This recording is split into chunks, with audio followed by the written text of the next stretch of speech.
Bonjour à tous et bienvenue dans cette vidéo sur la description d'un mouvement dans laquelle je vais présenter la vitesse moyenne. La vitesse moyenne d'un objet sera définie par rapport à la distance d parcourue par un objet pendant un temps delta t. Et la vitesse moyenne est v égale d sur delta t avec donc v, la vitesse moyenne qui s'exprime en mètres secondes moins 1 ou mètres par seconde, d, la distance parcourue qui s'exprime en mètres, et delta t, le temps de parcours qui lui s'exprime en secondes. Voyons un exemple de calcul de vitesse moyenne, donc en considérant le cas d'une Formule 1. Donc je vais utiliser le circuit de Montréal qui se trouve au Québec.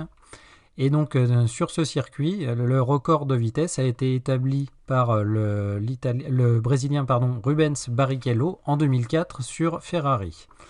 La distance du circuit est de 4,30 km. Cette distance exprimée en mètres nous donne 4,30 fois 10 puissance 3 mètres.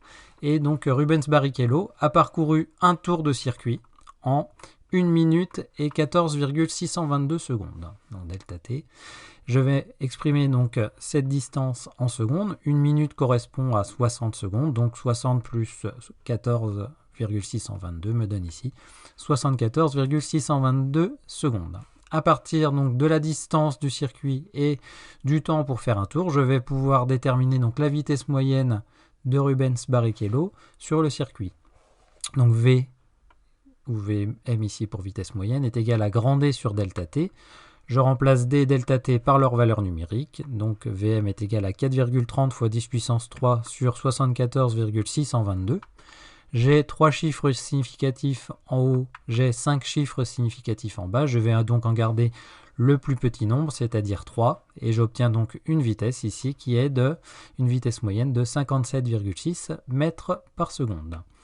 Pour bien comprendre, pour bien voir à quoi correspond cette vitesse, je vais la convertir en km par heure. Donc pour passer de mètres par seconde à km par heure, il faut multiplier par 3,6.